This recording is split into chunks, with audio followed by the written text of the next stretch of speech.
వాళ్ళని చెప్పాడు. ఈ రెండింటిలో ఏది సరైనదో చెప్పడం కష్టం. కొంతమంది మత్తయి 20:8-19 అనుసరిస్తారు. మరికొందరు అపోస్తలుల కార్యములు అర్ధరాత్రి 2:38 అనుసరిస్తారు. మీరేమనుకుంటున్నారో చెప్పగలరా? నేనేమనుకుంటున్నానంటే ప్రజలు ఇష్టం వచ్చినట్టు అనుసరిస్తున్నారు. నాకు అది కాదు. బైబిల్ ఏది చెప్పిందో అదే సత్యం. కాబట్టి బైబిల్ ఏం చెప్పిందో నాకు కావాలి. శిష్యులు ఎలా ఇచ్చారు? మీరు చెప్పింది నిజమే. బైబిల్లోని అపోస్తలుల కార్యములు అర్ధరాత్రి 2:38 ప్రకారం శిష్యులు యేసుక్రీస్తు నామంలోనే బాప్తిస్మమిచ్చారు. పేతురు కూడా ప్రజలను యేసుక్రీస్తు నామంలోనే బాప్తిస్మం పొందమని చెప్పాడు. కాబట్టి బైబిల్ ప్రకారం యేసుక్రీస్తు నామంలో బాప్తిస్మం తీసుకోవడమే సరైనది. మీరు ఏమనుకుంటున్నారో చెప్పగలరా?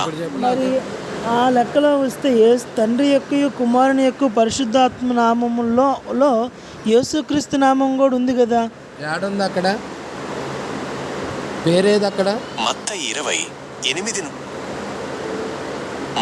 20:8-19 తండ్రి కుమార పరిశుద్ధాత్మ నామంలో బాప్తిస్మం ఇవ్వాలని యేసుక్రీస్తు చెప్పాడు. ఈ వాక్యంలో యేసుక్రీస్తు నామం కూడా ఉంది. తండ్రి కుమార పరిశుద్ధాత్మ నామములో బాప్తిస్మం ఇవ్వడం అంటే యేసుక్రీస్తు నామంలో బాప్తిస్మం ఇవ్వడమే.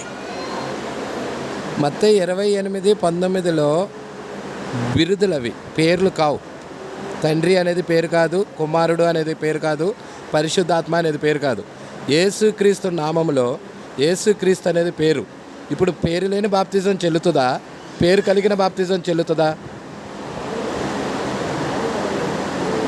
మీరు చెప్పింది నిజమే.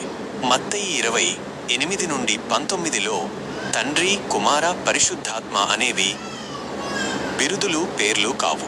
యేసుక్రీస్తు అనేది పేరు. పేరు లేని బాప్తిస్మం చెల్లదు. పేరు కలిగిన బాప్తిస్మమే చెల్లుతుంది. కాబట్టి యేసుక్రీస్తు నామంలో బాప్తిస్మం తీసుకోవడమే సరైనది. ఇక నువ్వు డిసైడ్ చేసుకుని నరకానికి వెళ్తానికి సిద్ధపడతావు, దేవుని రాజ్యానికి.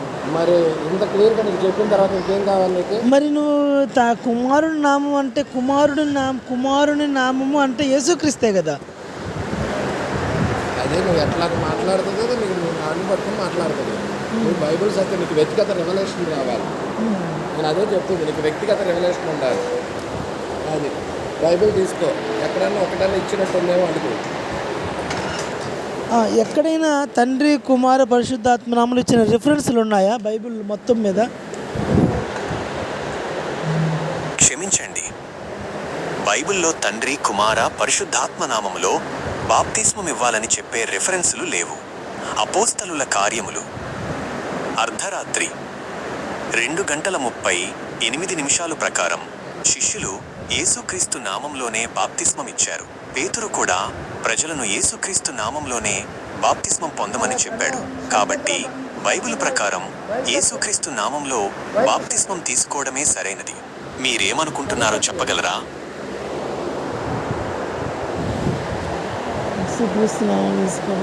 మరి తండ్రి యొక్కయు కుమారుని యొక్కయు పరిశుద్ధాత్మ యొక్కయు నామములో బాప్తిస్మం ఇవ్వమన్నారు కదా.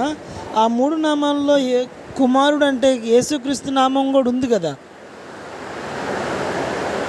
మీరు చెప్పింది నిజమే. మత్తయి 20:8-19 తండ్రి కుమార పరిశుద్ధాత్మ నామములో బాప్తిస్మం ఇవ్వాలని యేసుక్రీస్తు చెప్పాడు. ఈ వాక్యంలో యేసుక్రీస్తు నామం కూడా ఉంది. తండ్రి కుమార పరిశుద్ధాత్మ నామములో బాప్తిస్మం ఇవ్వడం అంటే యేసుక్రీస్తు నామములో బాప్తిస్మం ఇవ్వడమే. తండ్రి కుమార పరిశుద్ధాత్మ నామంలో బాప్తిస్మం ఇవ్వడం అంటే యేసుక్రీస్తు నామంలో బాప్తిస్మం ఇవ్వడం. అక్కడ నామం లేదు కదా అంటున్నాను కదా. అక్కడ నామం ఉందా క్వశ్చన్ అడిగా. ఇప్పుడు నువ్వు ఉన్నావు, నువ్వు మీ నాన్నగారికి కుమారుడివి, మీ ఆవిడకి భర్తవి, మీ పిల్లలకి తండ్రివి. ఇప్పుడు నేను రావాలి, ఇంటికి రావాలనుకుంటున్నా. ఒక ఆయనకి కుమారుడు, ఒక ఆమెకి భర్త, ఇద్దరు పిల్లలకి తండ్రి. వాళ్ళ ఇల్లు ఎక్కడ అని నేను అడుగుతా. ఎవడన్నా చెబుతాడా? కరుణాకర్ ఇల్లు ఎక్కడంటే చెప్తాను. ఎందుకని కరుణాకర్ వాడకుండా ఈ వాడు చెప్పు నాకు. కరుణాకర్ అని ఎందుకు వాడుతున్నావు? పేరు కాబట్టి. యేసుక్రీస్తు పేరు కాబట్టి. అర్థమవుతుందా? అట్లా పేరు లేదు. పేరు లేని బాప్తిజం చెల్లిద్దని ఎలా చెప్తావు? మూడిట్లో కుమారుడి దగ్గర యేసుక్రీస్తే కదా. కుమారుడు యేసుక్రీస్తు కాదంటలా. కుమారుడు అంటే కరుణాకర్ కాదని నేను అన్నానా? కానీ పేరు లేదు. కుమారుడు అంటే ఏ కుమారుడు? ఎంతోమంది ఉంటారు కుమారుడు. పేరు వాడు పర్టికులర్గా కుమారుడు అంటున్నావు. ఏ కుమారుడు? కుమారుడు లేరా? ఇప్పుడు నువ్వు కరుణాకర్ కుమారుడే. ఇప్పుడు ఆయన నాకు నా కుమారుడే, నా కొడుకు కుమారుడే. యేసుక్రీస్తు నామం. కానీ ఇక్కడ మనం సత్యము ప్రజల్ని మోసగిస్తున్నారు.